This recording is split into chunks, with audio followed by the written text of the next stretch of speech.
صل على سيدنا محمد وعلى آله وصحبه.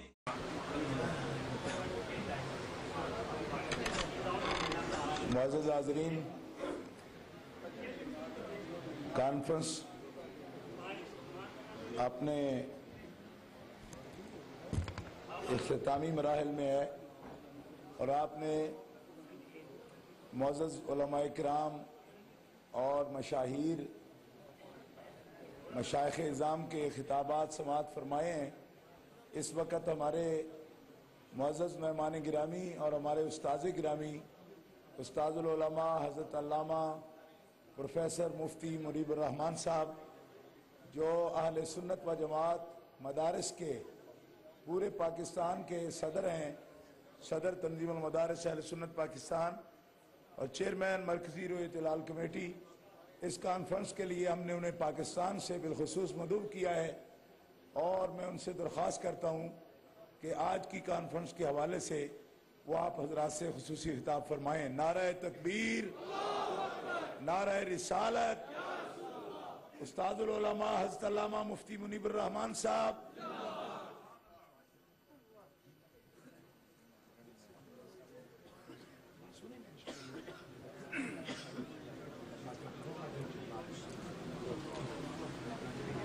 تشریف رکھیے۔ بسم اللہ الرحمن الرحیم۔ الحمد للہ رب العالمین،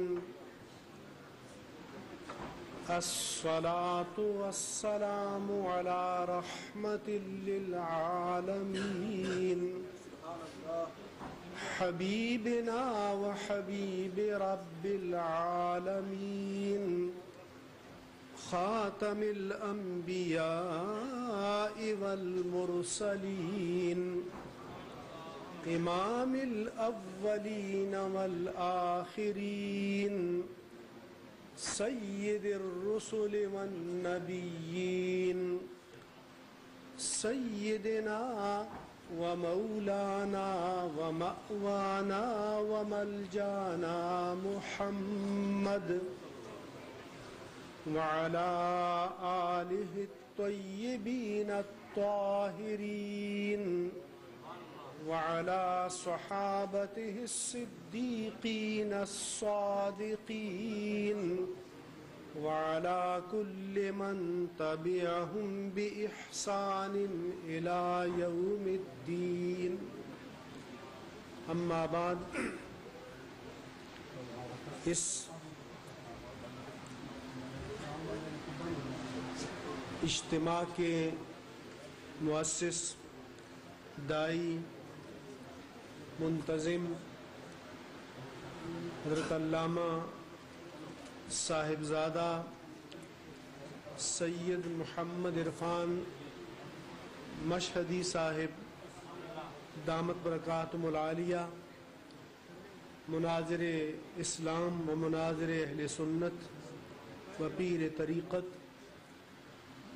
اور اس مجلس میں موجود جملہ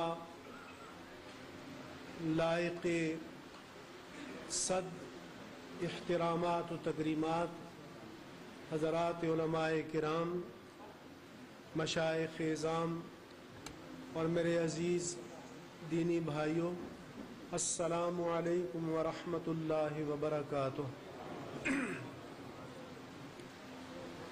وقت پہلے ہی کافی ہو چکا ہے، میں چند گزارشات آپ کی خدمت عالیہ میں عرض کروں گا۔ ایک تو